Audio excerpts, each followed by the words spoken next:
కనిపించే సృష్టి చాలా పెద్ద రహస్యం. మన అందరం కూడా అప్పుడప్పుడు అసలు ఇదంతా ఏమిటి? ఏమిటి ఉద్భవం చెందింది సృష్టి? అసలు దీని గురించి ఏమనుకోవాలి మనం అందరం అనుకుంటే, చాలా రకాలుగా చాలా చోట్ల దీని గురించి రాయబడి ఉంది. మహాభారతంలో దీంట్లో సంభవ పర్వంలో దీని గురించి కాస్త చెప్పబడి ఉంది. అది మనం ఈరోజు చర్చించుకుందాం. ఈ వీడియో పూర్తిగా చూడండి. శుక్లాంబరధరం విష్ణుం శశివర్ణం చతుర్భుజం ప్రసన్నవదనం ధ్యాయేత్ సర్వవిఘ్నోపశాంతయే నారాయణం నమస్కృత్య నరం చైవ నరోత్తమం దేవీం సరస్వతీం వ్యాసం తతో జయముదీరయేత్. మనం క్రిందటి ఘట్టంలో కశ్యప్ ప్రజాపతి సంతతి గురించి చెప్పుకున్నాం. ఎవరి కశ్యప్ ప్రజాపతి అంటే, 6 మానసపుత్రులు బ్రహ్మకు జన్మించారు. అంటే అసలు ఇదంతా ఏమిటి? ఉద్భవించిన తర్వాత బ్రహ్మ కూర్చుని తపస్సు చేస్తే అసలు ఇదంతా ఏమిటి ప్రపంచం అని చెప్పేసి బాగా తపస్సు చేస్తే మనసులోంచి 6 ఉద్భవించారు. అందులో మరీచి అనబడే ఆయన మొదట ఆయన కొడుకు కశ్యప్ ప్రజాపతి. ఆయన సంతతి గురించి మనం చాలా విస్తారంగా క్రిందటి ఘట్టంలో చెప్పుకున్నాం. అయితే మనం ఏమనుకున్నాం? 6 ఎవరెవరు ఇక్కడ? మరీచి, రంగిరా, అత్రి, పులత్స్య, పులహ, క్రతు. షడేతే బ్రహ్మణ పుత్ర వీర్యవంతో మహర్షయ. మరీచి, అంగిర, అత్రి, పులత్సుడు, పులహుడు, క్రతుడు. వీళ్ళు బ్రహ్మకి మానసపుత్రులైతే 7వ ఆయన చాలా గొప్ప ఆయన ఒక అతను ఉన్నట్ట. ఆ 7వ ఆయన ఎవరు అంటే మనకి బ్రహ్మణో మనసాః పుత్ర విదిత షణ్మహర్షయ. 6 మహర్షుల గురించి మీరు తెలుసుకున్నారు. 11 సుతాః స్థాణోః ఖ్యాతాః పరమతేజస.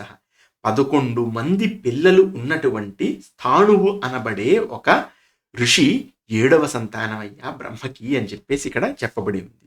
దాంట్లో చాలా గొప్పగా ఎవరు పుట్టారు, ఆ స్థాణువుకి ఎవరు ఉద్భవించారు అంటే 11 రుద్రుల గురించి ఇక్కడ చెప్పబడి ఉంది. 11 రుద్రులు ఎవరు అంటే, మృగవ్యాధశ్చ సర్పశ్చ నివృత్తిశ్చ మహాయశాః అజైకపాదిర్ అహిర్బుధ్న్యః పినాకీశ్చ పరంతప దహనోథేశ్వరశ్చైవ కపాలీ చ మహాద్యుతిః స్థాణుర్భవశ్చ భగవాన్ రుద్రా 11 స్మృతాః. 11 రుద్రుల గురించి ఇక్కడ చెప్పబడి ఉందయ్యా. మృగవ్యాధుడు, సర్పుడు, నివృత్తి, అజైకపాదుడు, అహిర్బుధ్య, పినాకి, దహన, ఈశ్వర, కపాలి, స్థాణు, భవ. ఈ 11 రుద్రుల గురించి ఇక్కడ చెప్పబడి ఉంది. ప్రధానమైనటువంటి దేవతలు బ్రహ్మ నుంచి ఉద్భవించారు. స్థాణువు నుంచి ఉద్భవించిన 11 రుద్రులు అన్నమాట ఇక్కడ. ఆ తర్వాత మనం మరీచి, కశ్యప్ ప్రజాపతి గురించి మనం చెప్పుకున్నాం కాబట్టి, ఆ పై వాళ్ళు ఎవరెవరిని ఉద్భవించారో మనం ఒక్కసారి ఆలోచిస్తే, ఆంగిరసుడికి 3 పిల్లలు పుట్టారు. ఎవరు 3 అంటే బృహస్పతి, ఉతచ్చుడు, సంవర్తుడు. ఈ బృహస్పతి ఆపై బాగా తపస్సు చేసి దేవతలందరికీ అంటే ఆదిత్యులు అందరికీ గురువు అయ్యాడు. అంటే ఆదిత్యులకేనా అంటే, ఇందులో మళ్ళీ మనకి దేవగణాలు కొన్ని ఉంటాయి, రాక్షస గణాలు కొన్ని ఉంటాయి కదా. మనం చూసుకున్నాం కదా క్రిందటిసారి దానవులు ఎలా పుట్టారు, రాక్షసులు ఎలా పుట్టారు అని చెప్పేసి. బృహస్పతి ఇక్కడ దేవతలందరికీ గురువు అయ్యాడు. ఆ తర్వాత ఎవరు? అత్రి మహాముని గురించి మనం చెప్పుకున్నాం. అత్రి మహాముని గురించి చాలా వస్తుంది. మనం సౌపర్ణంలో అంటే గరుడోత్పత్తి, గరుత్మంతుడు ఏం చేశాడు దాని గురించి మనం చెప్పుకుంటున్నప్పుడు, అత్రి మహాముని సముద్రంలోకి వెళ్ళి చాలా అద్భుతంగా సముద్రాన్ని పరిశోధన చేశాడు 100 సంవత్సరాల పాటు అని చెప్పేసి మనం చెప్పుకున్నాం అత్రి మహాముని గురించి. అతనికి చాలా గొప్ప గొప్ప సంతతి పుట్టింది. ఇక్కడ రాయలేదు కానీ దత్తాత్రేయులు వారు వీళ్ళందరూ పుట్టారు అని చెప్పేసి చెప్పుకుంటారు అత్రి మహాముని గురించి. అత్రి భార్యే మనకి అనసూయ అనమాట. ఆ తర్వాత మనం ఎవరి గురించి చెప్పుకుంటాం అంటే, పులత్సుడి గురించి చెప్పుకుంటాం. పులత్సుడికి చాలా విచిత్రంగా ఎవరెవరు పుట్టారు అంటే, రాక్షసాశ్చ పులశ్చస్య వానరాః కిన్నరాస్తథా యక్షాశ్చ మనుజ వ్యాఘ్ర పుత్రాస్తస్య చ ధీమతః. ఇక్కడ రాక్షసులు కొంతమంది పుట్టారట, వానరులు పుట్టారట, కిన్నరులు పుట్టారట, యక్షులు పుట్టారట. ఇలా వీళ్ళందరూ పుట్టారు. ఇప్పుడు రాక్షసుల్లో ఎవరంటే, త్రిశిర అనబడే ఒక ఋషికి రావణాసురుడు పుట్టాడు. వాడు రాక్షసుడు అయ్యాడు. ఆ తర్వాత యక్షులు అంటే మనకి కుబేరుడు యక్షరాజు అనమాట. యక్షులందరికీ రాజు యక్షుల్లో గొప్పవాడు కుబేరుడు పుట్టాడు. ఆ తర్వాత కిన్నరులు పుట్టారు, వానరులు పుట్టారు. ఇలా విచిత్రంగా పులత్సుడికి వీళ్ళందరూ పుట్టారు. పులహుడికి ఎవరు పుట్టారు అంటే, పులహస్య సుతారాజన్ శరభాశ్చ ప్రకీర్తిత. శరభము అనేటువంటి ఒక విచిత్రమైన మృగం పుట్టింది. ఆ రోజుల్లో అలాంటి మృగం ఒకటి ఉండేదన్నమాట. సింహ, విశేషమైనటువంటి పెద్ద సింహము, కింపురుష, వ్యాఘ్ర, వృక్ష, ఈహా మృగాస్తథా. కింపురుషులు పుట్టారు, వ్యాఘ్రము, పెద్ద వ్యాఘ్రము పుట్టింది. వ్యాఘ్రాలు అంటే వ్యాఘ్రాలు పుట్టాయి. వృక్షాహ, పులులు అనమాట. వృక్షాహ అంటే విశేషమైనటువంటి ఎలుగుబంట్లు, భల్లూకాలు లాంటివి. ఆ తర్వాత ఈహా మృగం అంటే తోడేలు వంటి విశేషమైనటువంటి ఒక మృగం అనమాట. అలాంటివన్నీ కూడా పులహుడుకు పుట్టాయి. ఆ తర్వాత క్రతువుకి పుట్టారు. క్రతువు 6వ వాడు. క్రతువుకి ఎవరు పుట్టారు అంటే మనకి గుర్తుంటే వాలఖిల్యుల గురించి మనం చెప్పుకున్నాం. ఇది సౌపర్ణంలోనే వస్తుంది మనకి, గరుత్మంతుడి ఉత్పత్తి దాంట్లో. వాలఖిల్యులు చాలా గొప్పగా తపస్సు చేస్తేనే ఆ ఫలితంగా గరుత్మంతుడు సంభవించాడు కశ్యప ప్రజాపతికి. అందుకుని 60,000 మంది వాలఖిల్యులు పుట్టారు వీళ్ళకి. వాళ్ళు అంగుష్ట మాత్రంగానే ఉంటూ ఉంటారనమాట వాళ్ళు. ఆ తర్వాత మనకి బ్రహ్మ అంగుష్టం నుంచి దక్ష ప్రజాపతి పుట్టాడు అంటారు.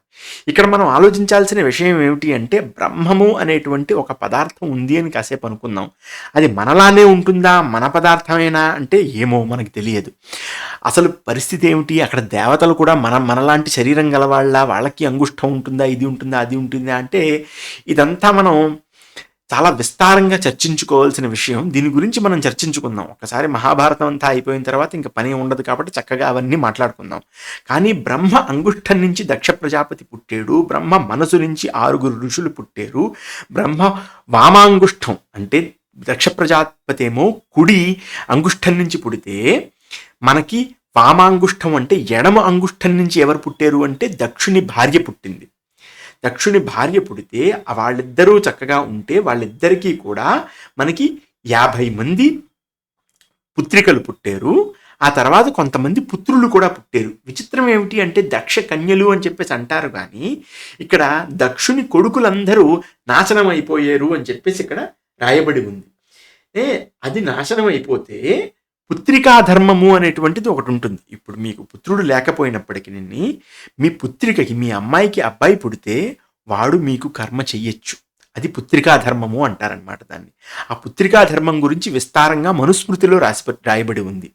అందుకని దక్ష పుత్రికలు అని చెప్పేసి ఇక్కడ అంటారు. ఇక్కడ పుత్రికలు ఉన్నారు చక్కగా. వాళ్ళందరూ కూడా 50 మంది పుత్రికలు కదా. 50 మంది పుత్రికల్లో మనం ఆలోచించుకుంటూ వెళ్తే 10 మంది ధర్మదేవత అనమాట. ధర్మదేవత గురించి మనం చెప్పుకుంటాం, ఇప్పుడు వస్తుంది కాసేపట్లో.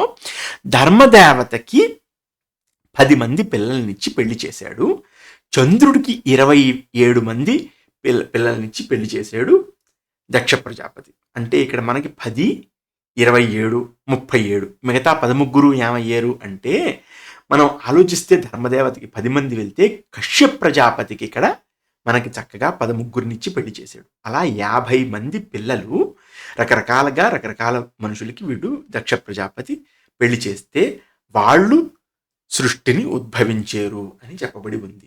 సరే, మనకి చంద్రుడికి 27 భార్యల్ని నక్షత్రాలు అంటారని కూడా మనం చెప్పుకున్నాం అన్నమాట. సరే, నక్షత్రాలు ఉంటారు. సర్వా నక్షత్ర యోగిన్యో లోకయాత్ర విధానత. మొత్తం ప్రపంచం అన్నిటికీ కూడా కారణంగా నక్షత్రాలు తిరుగుతూ ఉంటాయి, లోక వ్యవహారాన్ని నిర్వర్తిస్తూ ఉంటాయి అని చెప్పేసి మనకి చంద్రుడి 27 భార్యల గురించి, దక్ష కన్యల గురించి చెప్పబడి ఉంది. ఆ తర్వాత చూడండి, ఇక్కడ మనం చెప్పుకోవాల్సిన విషయం, పైతామహో మునిర్దేవస్తస్య పుత్ర ప్రజాపతి. ప్రజాపతి అనేటువంటి పదం ఉంది చూసారా అండి, అది చాలా విచిత్రంగా వాడబడి ఉంది. ఇక్కడ దక్షుడు ప్రజాపతి, దక్షుడి దగ్గర నుంచి కూడా ఉద్భవించారు. ఉద్భవించి ఎవరి దగ్గర నుంచి సృష్టి ఉద్భవించింది అంటే ప్రజ ఉద్భవించినట్టు అనమాట. ప్రజ అంటే కొంచెం పిల్లల అర్థంలోకి వస్తుంది. ఆ కశ్యపుడు ప్రజాపతి, దక్షుడు ప్రజాపతి. ఎందుకంటే రేపు పొద్దున్న రాబోయే సంతతంతా మనకి దక్షుడి కూతురుల సంతతే కాబట్టి వీళ్ళందరూ, దక్షుడు కూడా ప్రజాపతే. అలాగే ప్రజాపతి అంటే సృష్టించిన వాడు, ఆ తర్వాత ఆ సృష్టించిన ప్రజని బాగా చూసుకునేవాడు అని చెప్పేసి మనం ప్రజాపతి గురించి చెప్పబడింది. సరే, ఈ ప్రజాపతికి ఎవరు పుట్టారు అంటే, తస్యాష్టౌ వసవ పుత్రస్తేషాం వక్ష్యామి విస్తరం. ఈ 8 వసువులు పుట్టారు ఇక్కడ. వీళ్ళ గురించి మనం చెప్పుకుందాము అని చెప్పేసి చెప్పుకుంటే, అని చెప్పుకుందామని చెప్పేసి వైశంపాయనుల వారు చక్కగా జన్మేజయ మహారాజు గారికి చెప్తున్నారు. ధరో ధ్రువశ్చ సోమశ్చ అహశ్చైవ నిలోనలః ప్రత్యూషశ్చ ప్రభాసశ్చ వసవౌష్టౌ ప్రకీర్తితాః. ధరుడు అనేటువంటి ఒక అష్టవసువు పుట్టాడు. ధరుడు అంటే ధరించేవాడు, భూమి అనమాట. అంటే అప్పట్లో మనకి ప్రపంచం గురించి తెలుసుకునేటప్పుడు అనుకోండి, లేదా మన ఋషులందరూ బాగా తపస్సు చేసి అసలు ఏంటిదంతా అని చెప్పేసి అనుకునే సమయంలో మనం భూమికి అధిదేవతని ఒకటినివ్వాలి, వసువుని ఒకటి ఇవ్వాలి అని ధరుణ్ణి, అంటే ధరించేది ఏదైనా సరే భూమి అదే అవుతుందన్నమాట. ధ్రువము అని చెప్పేసి అంటే ధ్రువంగా ఉండేది. ప్రపంచంలో మనం ఆలోచిస్తే ప్రపంచం అంతా మారుతూ ఉంటుంది, నక్షత్రాలు మారుతూ ఉంటాయి, మనకి రకరకాలైనటువంటి పైన ఉండేటి వస్తువులన్నీ మారుతూ ఉంటాయి. కానీ ధ్రువంగా ఉండేది ఒక్క ధ్రువ నక్షత్రం ఒక్కటే. దాని గురించి కూడా అది కూడా రెండవ వసువు అనమాట. ఆ తర్వాత సోముడు అంటారనమాట. సోముడు అంటే చంద్రుడు. అంటే చంద్రుడికి ఒక వసువుని ఇచ్చారు ఇక్కడ. ఆ తర్వాత అహము అని చెప్పేసి అంటారు. అహుడు అంటే వ్యాపించేది. వ్యాపించేది ఏంటి ఇక్కడ? ఆకాశం అలా వ్యాపిస్తూ ఉంటుంది అనమాట. అంటే మనకి ప్రతి చోట ఉంది, సర్వదా వ్యాపించి ఉంది. దానికి మనం అహము అంటాం. అనిలము అంటే ఏంటంటే ఇక్కడ వాయువు. అనిలము వాయువు అంటే ఇప్పుడు మనం ఆలోచిస్తే 12 మంది ఆదిత్యుల్లో అగ్ని ఎక్కడున్నాడు, వాయువు ఎక్కడున్నాడు అంటే అప్పుడు అక్కడ లేరు. కానీ ఇక్కడ వాయువు అష్టవసువుల్లో ఒక వసువు అనమాట. అనలుడు అంటే అగ్ని, సాక్షాత్తు అగ్ని హవ్యవాహనుడు అనమాట. అగ్ని అనలుడు ఒక ఇక్కడ వసువు.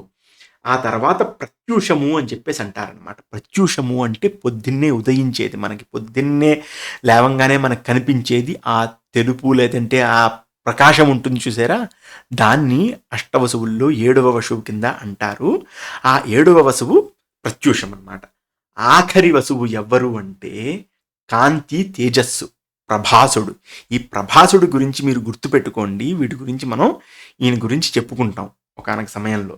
ఎప్పుడు ఎలా చెప్పుకుంటామో రాబోయే వీటిలో ఉంటుంది. సరే, మొత్తానికి ఇలాగా మనకి అష్టవసువులు ఉన్నారు అని చెప్పేసి అని వసువులకి సంతానం గురించి చెప్పబడింది ఇక్కడ. ధరుడికేమో ఇద్దరు పుత్రులు పుట్టారు. ద్రవిణుడు, హుతహవ్యవహుడు అని చెప్పేసి 2 పుట్టారు. ఆ తర్వాత సోముడు అంటే మళ్ళీ ఇక్కడ చంద్రుడు సోముడు ఒకటేనా అని చెప్పేసి అంటే వసువుల్లో ఇతను చంద్రుడు అనమాట.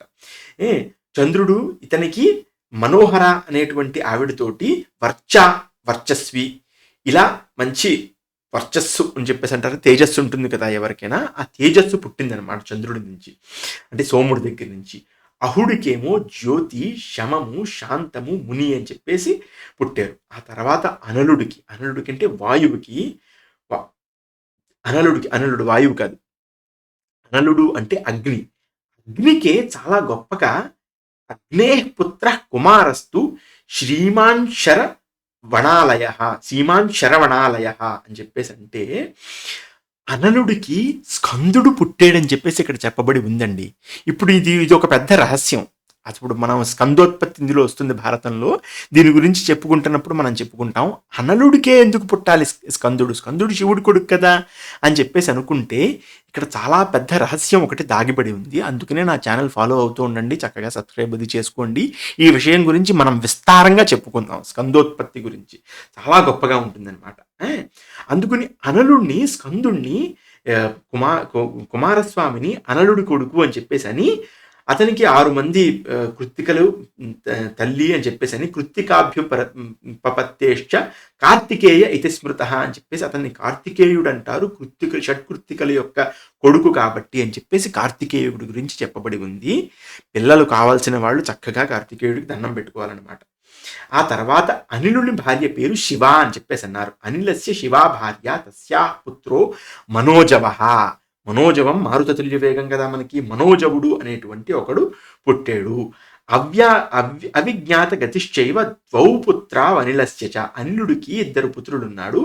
అవిజ్ఞాత గతి అని చెప్పేసి, మనోజవం అంటే మనస్సు లాగా చాలా వేగంగా పరిగెత్తేది అని చెప్పేసి అనుకుని, ఆ తర్వాత అవిజ్ఞాత గతి, అసలు గతి ఏమిటో తెలియని పరిస్థితి అని చెప్పేసి అనమాట. అలాంటి 2 పుత్రులు పుట్టారు. ఆ తర్వాత ప్రత్యూషుడికి మనకి దేవలుడు అనేటువంటి ఒక మునిని పుట్టించారు. ఆ తర్వాత దేవలుడికి సరే క్షమావాన్ అని చెప్పేసి మనీషి అనేటువంటి ఇద్దరు పిల్లలు పుట్టారు. ఆ తర్వాత బృహస్పతి యొక్క చెల్లెలు ఆవిడ ప్రభాసుని యొక్క భార్య అనమాట. ఆ ప్రభాసుని యొక్క భార్య ఎవరు అంటే బ్రహ్మవాదిని అని చెప్పేసి బృహస్పతి భార్య అయితే, విశ్వకర్మ మహాభాగో జజ్ఞే శిల్ప ప్రజాపతి కర్తా శిల్ప సహస్రాణం త్రిదశానాం చ వర్ధక. విశ్వకర్మ పుట్టాడు ప్రభాసుడికి. అక్కడ విశ్వకర్మ అంటే ప్రపంచాన్ని మొత్తాన్ని సృష్టించి అసలు ఏది ఎలా ఉండాలి అని చెప్పేసి మనం అసలు నీరు పారాలి అంటే ఎలా పారాలి, ఏ రకంగా పారాలి అని చెప్పేసి అలాంటివన్నీ మనకి విశ్వకర్మ అనమాట. అంటే విశ్వకర్మ అనేటువంటి వాడు ఇంజనీర్లందరికీ దేవుడు అనమాట. మీరు అలా అనుకోవాలి. అలా గొప్ప గొప్ప ఇక్కడ ఎంత గొప్పగా రాయబడి ఉంది అంటే, భూషణానాం చ సర్వేషాం కర్తా శిల్పవతాం వరః యో దివ్యాని విమానాన్ని, చాలా దివ్యమైనటువంటి విమానాలు, త్రిదశానాం చకారః, అలా గొప్ప గొప్ప వస్తువులన్నీ నిర్మించాడు, అందులో అసంఖ్యమైనటువంటి విమానాల్ని నిర్మించాడు అని చెప్పేసి చెప్పబడి ఉంది. ఈ విశ్వకర్మ ఏ రకంగా అయితే సృష్టిని నిర్మించాడు అంటే ప్రపంచంలో కనిపించేవి కనబడనివి అన్నీ కూడా విశ్వకర్మ నిర్మించాడు అని చెప్పేసి అన్నారు. ఆ తర్వాత మనకి ఇక్కడ చూడండి, ఇక్కడ ఒక అద్భుతం అనమాట. ఏమిటి అంటే ఇక్కడ మనం ఆలోచించాలి. ఇప్పుడు మనం స్తనంతు దక్షిణం భిత్వా బ్రహ్మణో నరవిగ్రహ నిస్సృతో భగవాన్ ధర్మ సర్వలోక సుఖావహ.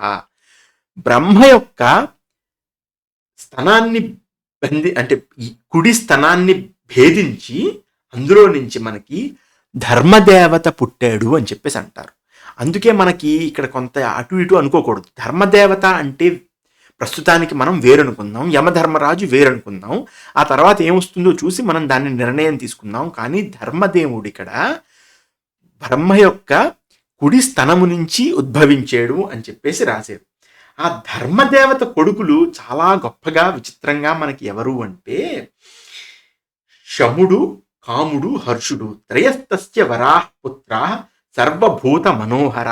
ఈ భూతాలు, ఈ చుట్టుపక్కల ఉన్న వాటిలన్నింటినీ మనోహరింపచేసేవాళ్ళు ఎవరెవరయ్యా అంటే శమము, కామము, హర్షము. శమ కామశ్చ హర్షశ్చ తేజస లోకధారిణ. మొత్తం లోకాలన్నింటినీ ధరిస్తారు వీళ్ళు అని చెప్పేసి అందనమాట. కామము అంటే ఎవరు మనకి మామూలుగా ఇతనే కామదేవుడు, ప్రతి మన్మథుల్లో కామదేవుడు అనమాట. సరే, ఇలా చెప్పబడి ఉన్నారు. ఆ తర్వాత మనకి ఇక్కడ అశ్విని కుమారుల గురించి చెప్పబడి ఉంది. రాష్ట్రీతు సవితుర్ భార్య వడవా రూపధారిణి అసూయత మహాభాగ సాంతరిక్షేష్వినాభౌ అని చెప్పేసి ఇక్కడ సరే మనకి మరీచి కొడుకుల గురించి చెప్పబడి ఉంది. ఆ తర్వాత మరీచికి మళ్ళీ ఆదిత్యుల్లో ఒకడు సూర్యుడు కదా, మరి సూర్యుడు పుట్టాడు. సూర్యుడికి సంజ్ఞ అనబడే భార్యతోటి అశ్విని కుమారులు పుట్టారు అని చెప్పేసి చెప్పబడి ఉంది. అంటే ఇక్కడ సూర్యుడికి యముడు, శని, యమున ఇలా పుత్రులు ఉన్నారని చెప్పేసి ఒక చోట ఉంది, అది వస్తుంది మనకి. కానీ అశ్విని కుమారులు కూడా ఇక్కడ సూర్యుని యొక్క పుత్రుడు అని రాయబడింది. ఇప్పుడు నేను మీకు ఒక్క విషయం చెప్తాను. ఇక్కడ ఏమిటి అంటే రవి ఉన్నాడు, సూర్యుడు ఉన్నాడు. సూర్యుడికి ఏమిటి అంటే సూర్యుడు దేన్ని మనకి చూపిస్తాడు? సూర్యుడు జీవితాన్ని సృష్టిస్తాడు. సూర్యుడు లేకపోతే జీవితం లేదు మనకి. సూర్యుడు మంచి స్వాస్థ్యాన్ని చూపిస్తాడంటే మనకి ఉండే ఇది స్వాస్థ్యం అనమాట. మనం ఉంటున్నాము, మనం బతుకుతున్నాము, చాలా గొప్పగా మనం ఆరోగ్యంగా ఉన్నాము అంటే దానికి కారణం సూర్యుడు. అందుకనే అశ్విని కుమారులిద్దరూ ఆరోగ్యాన్ని పెంపొందించేవారు, ఏదైనా అనారోగ్యం వస్తే చూసుకునేవాళ్ళు. కాబట్టి అశ్విని కుమారులు సూర్యుడికి పుట్టినట్టు చెప్పబడి ఉంది. అలా మొత్తానికి మనకి అష్టవసువులు, ఏకాదశ రుద్రులు, 12 ఆదిత్యులు, ప్రజాపతి. ఇక్కడ నేను మళ్ళీ చెప్తున్నాను, ప్రజాపతి అంటే చాలా చాలా ఏంటంటే విస్తారంగా మనం ఆలోచించాలి. ప్రజాపతిలి అంటే ఎవరి వల్ల అయితే ప్రజలు ఉద్భవించారో, ప్రజలకి ఎవరైతే మనకి ప్రజల్ని ఎవరైతే బాగా చూసుకునేవాడో అతను ప్రజాపతి. ఆ తర్వాత వషట్కారము అంటే ప్రజల్ని రక్షించేవాడు ఎవరు? విష్ణువు. ఇలా 33 దేవతలు ఉన్నారు అని చెప్పేసి ఇక్కడ చెప్పబడి ఉంది. త్రయస్త్రింశత ఇత్యేతే దేవాస్తేష మహంతవా. అన్వయం సంప్రవక్ష్యామి పక్షైశ్చ కులతో గణాన్. వీళ్ళకి మామూలుగా 33 మంది దేవతలున్నారు. అంటే అష్టవసువులు ఎవరెవరిని సూచిస్తారో మనం చెప్పుకున్నాం. 11 మంది రుద్రుల గురించి మనం చెప్పుకున్నాం. 12 మంది ఆదిత్యుల గురించి మనం క్రిందటి ఘట్టంలో చెప్పుకున్నాం. ప్రజాపతి వషట్కారము, ఈ 33 దేవతలయ్యా అని చెప్పేసి అని, ఆ తర్వాత వీళ్ళందరికీ రకరకాలైనటువంటి గణాలు ఉంటాయ్యా అని చెప్పేసి చెప్పబడి ఉంది. గణాలంటే ఎవరెవరు? దేవగణాలు ఎవరెవరు, శివగణాలు ఎవరెవరు? రుద్రాణాం అపరః పక్ష, రుద్రులు వేరేగా ఉంటారు. సాధ్యానాం మరుతా తథా. ఆ తర్వాత ఈ వసువులకి మళ్ళీ వసునా భార్గవం విద్యాత్ విశ్వే దేవాన్స్ తథైవచ, విశ్వే దేవులు అని చెప్పేసి ఉంటారు. తర్వాత భార్గవులను ఉంటారు. తర్వాత వసువులకు కూడా వేరే వేరే గణాలు ఉంటాయి అని చెప్పేసి చెప్పబడి ఉంది. వైనతేయస్తు గరుడో బలవాన్ అరుణస్తథా. వైనతేయుడు అంటే గరుత్మంతుడు, అరుణుడు, బృహస్పతిశ్చ భగవాన్ ఆదిత్యేష్యేవ గణ్యతే. వీళ్ళందరూ గరుత్మంతుడు, అరుణుడు, బృహస్పతి వీళ్ళందరూ కూడా ఆదిత్యులకి గణులన్నమాట.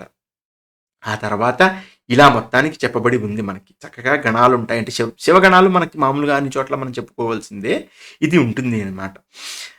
ఆ తర్వాత వీటిలన్నిటి గురించి మనం తలుచుకుంటే మనకి పాపాలన్నీ పోతాయి అని చెప్పేసి ఇక్కడ చెప్పారు. యాన్ కీర్తయిత్వా మనుజ సర్వపాపై ప్రముచ్యతే బ్రహ్మణో హృదయం భృత్వా నిస్సృతో భగవాన్ భృగు. ఇక్కడ ఇంకొక గొప్ప విషయం ఏమిటి అంటే, భృగువు మహర్షి ఎలా పుట్టారో చెప్పారు. బ్రహ్మను యొక్క హృదయాన్ని భేదించి పుట్టాడు భృగు మహర్షి. అందుకే బ్రహ్మని మనం ఏదో మన శరీరంలాగా హృదయం నుంచి వచ్చాడు అని చెప్పేసి ఎప్పుడూ అనుకోకూడదు. బ్రహ్మ పదార్థం ఎటువంటిదో దాని గురించి తెలుసుకోవాల్సిన ప్రయత్నం మనం ఎప్పుడూ చేస్తూనే ఉండాలి. అలా మనకి ఆఖరి దాకా చేస్తూ ఉన్నా సరే మనకు తెలుస్తుందో తెలియదు అనే గ్యారంటీ మనకు లేదు. అందుకని బ్రహ్మ పదార్థం గురించి తెలుసుకోవడానికి ఇక్కడ ప్రయత్నించండి. భృగు మహర్షి పుట్టారు అతనికి. భృగు మహర్షికి ఎవరు పుట్టారు అంటే ఇక్కడ మళ్ళీ శుక్రాచార్యులు వారు పుట్టారు అని చెప్పేసి రాయబడి ఉంది. శుక్రాచార్యుల వారి గురించి మనం క్రిందటి ఘట్టంలో కూడా చెప్పుకున్నాము. అయితే శుక్రాచార్యులు వారు దైత్యులందరికీ గురువుడయ్యాడు అని చెప్పేసి మనం కూడా అనుకున్నాం అన్నమాట. యోగాచార్యో మహాబుద్ధి దైత్యానామ భవద్గురు సురాణాం చాపి మేధావి బ్రహ్మచారి యథవ్రత. ఇక్కడ భృగు వంశం గురించి ఇంకొకసారి మనం చెప్పుకుందాం. భృగు సంతతి మనకి శుక్రాచార్యుడు అని చెప్పేసి ఇక్కడ అయిపోయిన తర్వాత మనకి పౌలోమ పర్వం మనం చెప్పుకుంటున్నప్పుడు చ్యవన మహర్షి గురించి అప్పుడు చెప్పుకున్నాం. మనం చ్యవన మహర్షి ఎలా తల్లిని కాపాడాడు అని చెప్పేసి చెప్పుకుంటే అతను కూడా భృగు మహర్షి కొడుకే. చ్యవనం దీప్త తపసం ధర్మాత్మానం యశస్వినం యహ సరోషాచ్యుతో గర్భాన్ మాతుర్మోక్షాయ భారత. తల్లిని రక్షించడానికి చాలా కోపంగా ఆ రాక్షసుడిని చంపడానికి చ్యవన మహర్షి పుట్టాడు అని చెప్పేసి ఇక్కడ చక్కగా మనం చెప్పుకున్నాం అన్నమాట. ఆ తర్వాత చ్యవన మహర్షి కూతురు ఎవరు అంటే ఆరుషి అనబడే ఒక ఆవిడ. ఆవిడ ఆరుషి అని చెప్పేసి ఆరుషి అనే ఆవిడ అనమాట. సారీ, ఇక్కడ ఏంటంటే మనువు పుత్రి ఆరుషి. అతను చ్యవన మహర్షిని పెళ్లి చేసుకుంది. నన్ను క్షమించండి. ఇక్కడ ఆ తర్వాత ఔర్వ ముని పుట్టాడు. అందులో నుంచి ఆవిడ ఊరువుల నుంచి పుట్టాడు కాబట్టి ఔర్వుడు అయ్యాడు. ఆ ఔర్వునికి చాలా మంది పుత్రులు ఉన్నారు. కానీ దాంట్లో రుచీకుడు అని చెప్పేసి ఒక అతను ఉన్నాడు. ఆ రుచీకుడి కొడుకు ఎవరయ్యా అంటే జమదగ్ని. ఆ జమదగ్నికే మనకి చక్కగా భార్గవరాముడు పుట్టాడు. అందుకే భార్గవరాముడు అంటారన్నమాట. ఇక్కడ జమదగ్నేస్తు చత్వార ఆసన్ పుత్ర మహాత్మన రామస్తేషాం జఘన్యో జఘన్యైర్గుణైర్యుత సర్వశస్త్రేషు కుశల క్షత్రియాంత కరోవశి. ఇతను జమదగ్ని మొత్తం పరశురాముణ్ణి పుట్టిస్తే రామస్తేషాం అంటారనమాట. అతని రాముడనే అంటారు. సరే, పరశువు పట్టుకున్నాడు కాబట్టి పరశురాముడయ్యాడు. భృగు వంశంలో పుట్టాడు కాబట్టి భార్గవరాముడయ్యాడు. అతను అద్భుతమైనటువంటి వీరుడు. అతను మొత్తం క్షత్రియులందరినీ సంహరించాడు అని చెప్పేసి మనం అనుకున్న తర్వాత ఈ తర్వాత ఇంకొకసారి మనం మళ్ళీ బ్రహ్మకి ఇంకొక ఇద్దరు పిల్లలు పుట్టారు.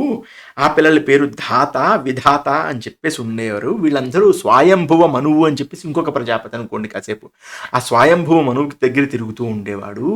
వాళ్ళతో కలిసి వాళ్ళ చెల్లెలైనటువంటి లక్ష్మీదేవి ఉండేది అని చెప్పేసి చెప్పాడు. తయోరేవ స్వసాదేవి లక్ష్మీ పద్మగృహా శుభా. లక్ష్మీదేవి ఇక్కడ పుట్టింది ఉంది, వీళ్ళందరితో ఉంటూ ఉండేది. తస్యాస్తు మానసా పుత్రా స్తురగా వ్యోమచారిణ. ఆవిడికి ఒక గుర్రం లాంటి వాడు ఒకడు పుట్టాడు. గుర్రం ఒక మానసపుత్రుడు అనమాట అతనికి. అలా మొత్తం ఆకాశంలో విచరిస్తూ ఉంటాడు. లక్ష్మీదేవికి మీరు నమస్కారం చేసుకోండి. ఆ తర్వాత వరుణుడు, ఆదిత్యుల్లో వరుణుని భార్యకి ఎవరు పుట్టారు అంటే బలుడు, దేవనందిని అని చెప్పేసి ఇద్దరు పుట్టారు. ఇంకా ఆ తర్వాత ఏం జరిగిందో ఒక గొప్ప విషయం. ఇప్పటిదాకా మనం దేవతల గురించి, సృష్టి ఆవిర్భావం గురించి తెలుసుకున్నాం. క్షయం ఎలా అవుతుంది మనకి అంటే, క్షయం అవ్వడానికి ఇక్కడ చాలా గొప్పగా ప్రజానామన్న కామాన మన్యోన్య పరిభక్షణాత్. ప్రజలు తిండి లేక ఒకానొక సమయంలో ఒకళ్ళనొకళ్ళు భక్షిస్తున్న సమయంలో అధర్మస్తత్ర సంజాత సర్వభూత వినాశక. సృష్టి ఉంది అంటే ప్రళయం కూడా ఉంటుంది, వినాశం కూడా ఉంటుంది. ఆ భయంకరమైనటువంటి పరిస్థితుల్లో, ఒకళ్ళు తినేసే పరిస్థితుల్లో అక్కడ అధర్ముడు పుట్టాడు అని చెప్పేసి అనుకున్నారు. అధర్ముని యొక్క భార్య నిర్వృతి అంటే మళ్ళీ అక్కడ స్థాణువు సంతానంలో కూడా నిర్వృతి అని చెప్పేసి ఒకటి ఉంది. సరే, మనం వీటిలన్నింటి గురించి మనం విస్తారంగా ఎప్పుడైనా చెప్పుకుందాం.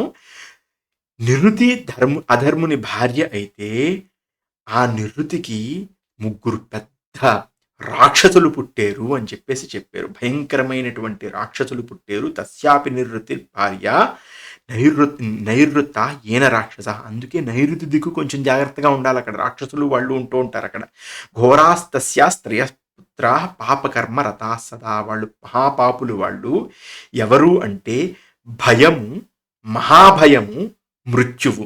భయో మహాభయశ్చైవ మృత్యుర్భూతాంతకస్తథ. అంటే ఎప్పుడైనా సరే మనకి చావుకి ముందు, అంటే మృత్యువుకి ముందు భయం వస్తుంది. భయాన్ని మనం ఎలాగోలాగా నిర్జిస్తే మహాభయం వస్తుంది. ఇంకా మహాభయాన్ని కూడా మనం ఓడిపోతే అప్పుడు మృత్యు వస్తుంది. మనం భయపడకపోతే అంత సులభంగా మనకి మృత్యువు రాదు. అందుకని మనం అస్సలు భయపడకూడదు అని చెప్పేసి ఇక్కడ అని చెప్పబడి మనం ఇలా అన్వయించుకోవాలన్నమాట. అందుకనే మృత్యువుకి మళ్ళీ ఎటువంటి పుత్రుడు లేరు, భార్య లేదు అని. నతస్య భార్యాపుత్రో కశ్చిదస్త్యంతకోహి సహ. ఇంకా మృత్యుడికి ఎవరుంటారు? మృత్యుడు ఇంకా అందరినీ కొట్టేసి చంపేసి నానా కూడా చేస్తూ ఉంటాడు తప్పితే ఇంకా వాళ్ళకి ఎవరు లేరు అని చెప్పేసి అనుకున్న తర్వాత ఇక్కడ తామ్ర అనబడే ఒక ఆవిడ గురించి చెప్పబడి ఉంది. సరే, మనం మృత్యువు గురించి వీళ్ళ గురించి ఆపేస్తే తర్వాత మనకి తామ్ర అనే ఒక ఆవిడ ఉంది అని చెప్పేసి ఉంది. ఇక్కడ విచిత్రం, నేను తామ్ర ఎవరు ఇది అని చెప్పేసి భారతంలో చూశాను. ఎందుకంటే తామ్ర గురించి ఇంకా ఎక్కడా ఇంతకు ముందు చెప్పబడి లేదు. ఇంతకీ నేను తర్వాత ఆలోచిస్తే అప్పుడు మనకి గుర్తుంది కదా, మనకి అహం వేత్మి సుఖో వేత్మి సంజయో వేత్తివానవా అని చెప్పేసి మహాభారతంలో కొన్ని శ్లోకాలు, కొన్ని ఘట్టాలు మనకి కేవలం గణపతిని ఆపడానికి, గణపతి వినాయకుడు ఆయన కలం ఆపడు, నువ్వు అర్థం చేసుకుని రాయవయ్యా అంటే అతను అక్కడ ఆలోచిస్తూ ఉంటాడు. ఇప్పుడు ఎక్కడరా తామ్ర ఎక్కడి నుంచి వచ్చింది అని చెప్పేసి అనుకుంటే నేను కాస్త అటు ఇటు చూస్తే తామ్ర అనే ఆవిడ కూడా కశ్యప ప్రజాపతి భార్యే అని చెప్పేసి ఒక చోట చెప్పబడి ఉంది. ఆవిడ ఏమిటి అంటే సాధారణమైనటువంటి పక్షులు, అంటే వినత వచ్చేసి ప్రధానమైనటువంటి పక్షుల్ని జన్మిస్తే తామ్రాకి 5 కూతుర్లు పుట్టారు. ఆ కూతుర్లు ఎవరు అంటే కాకి, శేని, భాసి, ధృతరాష్ట్రి, శుకి. వీళ్ళు 5 పుట్టారు. కాకి ఏమో ఉల్లూకాల్ని జన్మిస్తే, శేని ఏమో మనకు మామూలుగా గ్రద్దపక్షి ఉంటుంది కదా, మామూలుగా ఆ గ్రద్దపక్షిని జన్మిస్తే, భాసి అనేటువంటిది కోళ్ళు, వీటిని జన్మించింది అనమాట. కుక్కురాలు, మీకు కూటాలు ఉంటారు కదా. ఆ తర్వాత గృధ్రాలు అంటే మామూలుగా గ్రద్దపక్షి లాంటి వాటిని మనం భాసి అనే ఆవిడ జన్మించింది అనమాట. జన్మించిన తర్వాత ధృతరాష్ట్రి అనే ఆవిడ హంసాలన్నీ ఉంటాయి కదా, హంసాలని చక్కగా జన్మనిచ్చింది. శుకి ఏమో మామూలుగా ఈ చిలకల్ని మామూలుగా ఇలా జన్మనిచ్చింది అని చెప్పేసి తామ్ర వలన సాధారణమైనటువంటి పక్షులన్నీ పుట్టేయి అని చెప్పేసి మనం అనుకున్నాం. ఆ తర్వాత అదే రకంగా క్రోధ అనబడే ఒక దక్ష ప్రజాపతి భార్య. ఆవిడికి చాలామంది సంతానం ఉంది, ఇది అది అని చెప్పేసి మనం అనుకున్నాం. ఆవిడనే క్రోధవశ అని కూడా అంటారు. ఆవిడ రకరకాలైనటువంటి సాధారణమైనటువంటి మృగాల్ని జన్మించింది అని చెప్పేసి అంటారు. వాళ్ళ కూతుర్లు ఎవరెవరు అంటే మృగి, మృగనంద, హరి, భద్రమన, మాతంగి, శార్దూలి, శ్వేత, సురభి, ఆ తర్వాత సర్వలక్షణ సంపన్న సురసా చైవ భామిని. సురస అంటే ఎవరు మనకి మనం చెప్పుకుందాం ఇంకో 2 నిమిషాల్లో. ఏమిటి అంటే సమస్తమైనటువంటి మృగాలు కూడా మృగి యొక్క సంతతి అని చెప్పి మృగమంద. మృగమంద అంటే ఈ భల్లూకాలు చిన్న చిన్న ఉంటాయి కదా, చిన్న చిన్న భల్లూకాలు, చాలా విశేషమైనటువంటి వృక్షాలు అంటారనమాట వాటిని. వృక్షాలు అంటే విశేషమైనటువంటి భల్లూకాలు లాంటివి. ఇక్కడ మామూలు భల్లూకాలు ఎవరికి పుట్టేయి అంటే మృగమందాకి పుట్టేయి. ఆ తర్వాత చిన్న చిన్న మృగాలని పుట్టేయి. భద్రమన అనే ఆవిడికి ఐరావతం పుట్టింది అని చెప్పేసి అంటారు. వీళ్ళందరూ చక్కగా సముద్రంలో దాగి ఉన్నారు కావచ్చు. సముద్ర మథనం అయ్యేసరికి వీళ్ళందరూ వచ్చారు. లక్ష్మీదేవి వచ్చింది, చంద్రుడు వచ్చాడు, సరే ఐరావతం వచ్చింది. సరే, భద్రమన అనే ఆవిడికి ఐరావతం పుట్టింది. ఐరావతం పుట్టిన తర్వాత హరి అని చెప్పేసి అనుకున్నాం కదా. అక్కడ వానరులు, అక్కడ మనకి పులహుని సుతులు కూడా, పులత్సుని సుతులు కూడా వానరులే, ప్రధానమైనటువంటి వానరులవి. ఆ తర్వాత మనకి ఇక్కడ మామూలు ఉంటాయి కదా, మామూలు వానరాలన్నీ కూడా హరి అనబడే ఒక ఆవిడకి పుట్టేయి అని చెప్పేసి అనుకున్నాం. ఆ తర్వాత ఎవరు? శార్దూలి అనే ఆవిడ సింహాలని పుట్టించింది, రకరకాలైనటువంటి పులుల్ని పుట్టించింది. ఆ తర్వాత మనకి చక్కగా ఆ తర్వాత మనకి వ్యాఘ్రాలన్నీ కూడా ఇలాగే పుట్టేయి అని చెప్పేసి మనం అనుకున్నాం. ఆ తర్వాత మాతంగి అనేటువంటి ఆవిడ అన్ని రకాలైనటువంటి ఏనుగుల్ని పుట్టించింది, నాగాల్ని పుట్టించింది అని చెప్పేసి అనుకున్న తర్వాత సురభి 2 కన్యకల్ని పుట్టించింది. ఒకరు ఎవరు అంటే రోహిణి, ఇంకొకరు ఎవరు అంటే గంధర్వి. రోహిణి అనే ఆవిడ ఆవులన్నిటిని పుట్టించింది అని చెప్పేసి అంటారు. గంధర్వి అనే ఆవిడ గుర్రాలని పుట్టించింది అని చెప్పేసి అంటారు. ఆ తర్వాత అనల అని చెప్పేసి, అనలా అనే ఒక ఆవిడ ఉంది. ఆవిడకి మళ్ళీ ఇంకో శుకి అని చెప్పేసి ఇంకొక ఆవిడ పుడితే, ఆ తర్వాత కంకపక్షి లాంటి పక్షులు కొన్ని సురసకి పుట్టేయి అని చెప్పేసి అనుకున్నారు. ఆ తర్వాత ఎంతో గొప్పగా అరుణస్య భార్య శ్యేని వీర్యవంతౌ మహాబలౌ సంపాతిం జనయామాస వీర్యవంతం జటాయుషం. అరుణుని భార్య శ్యేని అని చెప్పేసి ఒక ఆవిడ ఉంది. ఈ శ్యేని కూడా మనకి ఇక్కడే పుట్టారు. శ్యేని మనం అనుకున్నాం కదా, తామ్రా యొక్క కూతుర్లు ఎవరు అంటే కాకి, శ్యేని, భాసి, ధృతరాష్ట్రి, శుకి. కాకి గురించి చెప్పుకున్నాం, భాసి గురించి చెప్పుకున్నాం, ధృతరాష్ట్రి గురించి చెప్పుకున్నాం, శుకి గురించి చెప్పుకున్నాం. శ్యేని ఎవరయ్యా అంటే జటాయుకి, సంపాతికి తల్లి అని చెప్పేసి చెప్పుకున్న తర్వాత సురస నాగమాత కదా మనకి ఎక్కడ చెప్పబడి ఉంది అంటే, మనకి సుందరకాండలో హనుమంతుడిని ఆపడానికి సురస వస్తుంది. సురస కూడా నాగమాతే అయితే సురసకి విచిత్రంగా 101 తలలు ఉండే పాములు పుట్టేయి అని చెప్పేసి చెప్పారనమాట. పన్నగ జాతి పుట్టేరు అని చెప్పేసి చెప్పింది. ఆ తర్వాత మామూలుగా ఇలా వినతకి ఇంతకుముందు 5 పుత్రులు, అందులో 2 విఖ్యాతులుగా ఉన్నారు. ఎవరు? గరుడు, అరుణుడు అని చెప్పేసి అనుకున్నాం మనం. అది అనమాట. అలా సురస నాగమాత అయ్యింది అని చెప్పేసి ఇక్కడితో మనకి అసలు సృష్టి ఎలా పుట్టింది, ఎవరెవరు ఎలా ఎలా పుట్టించారు అని చెప్పేసి దీని గురించి మనకి భారతంలో సంభవ పర్వంలో చెప్పబడి ఉంది. ఆది పర్వంలో ఇది 66వ అధ్యాయం అనమాట. యం శ్రుత్వా పురుష సమ్యక్ ముక్తో భవతి పాప్మనః. ఇవి చదువుకుంటే, ఇవి వింటే పాపాలన్నీ పోతాయి. సర్వజ్ఞతాం చ లభతే గతిమగ్ర్యాం చ విందతి. అద్భుతమైనటువంటి గతులు పడతాయి దీనివల్ల అని చెప్పేసి మనకి ఇక్కడ చెప్పబడి ఉంది.